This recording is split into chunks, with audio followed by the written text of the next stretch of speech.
Welcome to ObscuraTime. In the early hours of February 4th, 1999, a young man stood in the vestibule of his apartment building in the Bronx, New York. He had just come home from work. He wasn't doing anything suspicious. He wasn't carrying a weapon. He wasn't breaking any laws. And yet, within seconds, 41 bullets were fired. 19 of them struck his body. His name was Amadou Diallo, and this is his story. Amadou Diallo was born on September 2, 1975 in Liberia to Guinean parents. He spent much of his early life in Guinea, West Africa, where his family was well respected and well off. Amadou was smart, thoughtful, soft-spoken, independent. At 22, he left Africa to chase the American dream, just like so many before him. He landed in New York City in 1996, working as a street vendor, selling videotapes, socks, and other small items on the streets of Manhattan. It wasn't glamorous, but it was honest work.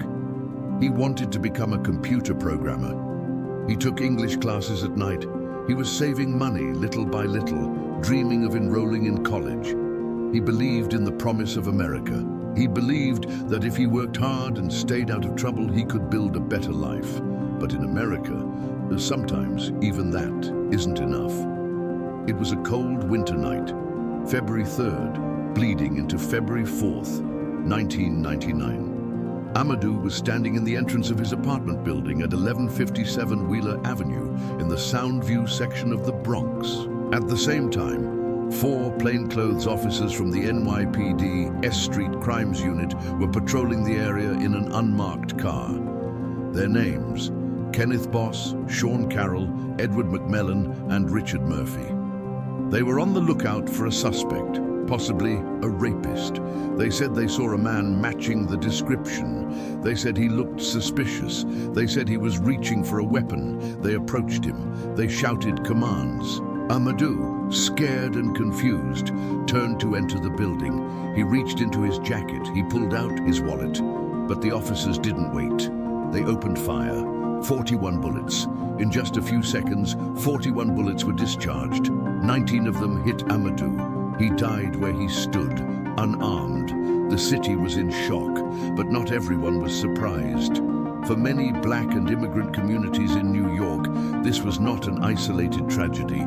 It was a pattern: police brutality, racial profiling, mistaken identity, use of excessive force. The same script played over again. Amadou Diallo wasn't a threat. He wasn't wanted for a crime. He was guilty of nothing but existing. Protests erupted across the city. People gathered in the streets. They demanded answers. They chanted his name. They carried signs that read, 41 shots. They asked, how does someone get shot 41 times for pulling out a wallet? One of the most visible figures during this time was Reverend Al Sharpton, who helped lead demonstrations and civil disobedience outside NYPD headquarters. More than 1,000 people were arrested during the protests, including politicians and celebrities. The nation was watching. The 4 officers were indicted on charges of second-degree murder and reckless endangerment.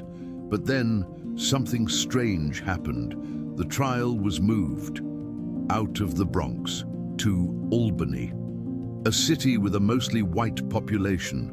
Prosecutors argued that the officers acted recklessly. Defense attorneys argued that it was a tragic mistake, that the officers believed they were in danger.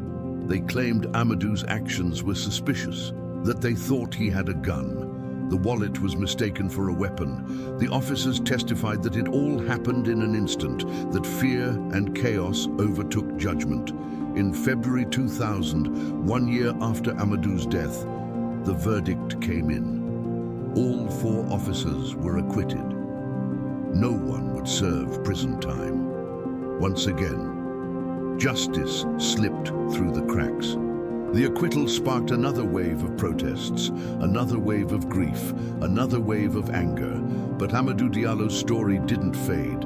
It stayed in the conscience of the nation. It became a rallying cry for reform. Bruce Springsteen released a song simply titled American Skin, 41 shots. Honoring Amadou. The song was controversial. Some called it anti-police, but many saw it for what it was, a painful truth told through music. In 2004, the Diallo family received a $3 million settlement from the city of New York, a record at the time for a police shooting case. But no amount of money could replace the life lost. No court ruling could undo the bullets. Amadou Diallo's death forced America to confront some uncomfortable questions. Why do encounters between police and black or immigrant men so often end in violence? Why are unarmed people treated as deadly threats? Why is the presumption of innocence not extended to everyone? In the years that followed, more names were added to the list. Sean Bell, Eric Garner, Michael Brown, Tamir Rice, Breonna Taylor, George Floyd. Different cities, different circumstances, same outcome, same pain, same demand, justice. Kadiatou Diallo, Amadou's mother, became a powerful voice for change. In the midst of unimaginable loss, she showed incredible strength. She spoke out at rallies. She testified before Congress. She became an advocate, not just for her son, but for every family who's lost someone to police violence. She said, "My son came to America to pursue a better life, but instead he found death. We must make sure this doesn't happen to another child." Her words echoed around the world. The NYPD's Street Crimes Unit, the same unit that killed Amadou, was disbanded in 2002 after years of controversy. Some reforms followed: training, policy changes, body cameras. But many argue it hasn't been enough. Even today, over 25 years later, people still ask, what did we really learn from Amadou Diallo? Did the bullets stop? Did the profiling end? Or did we just move on until the next name made headlines? Closing, a name we must remember. Amadou Diallo didn't die because he committed a crime. He died because of a broken system. He died because fear overpowered judgment, because skin color became a target. But his name didn't disappear.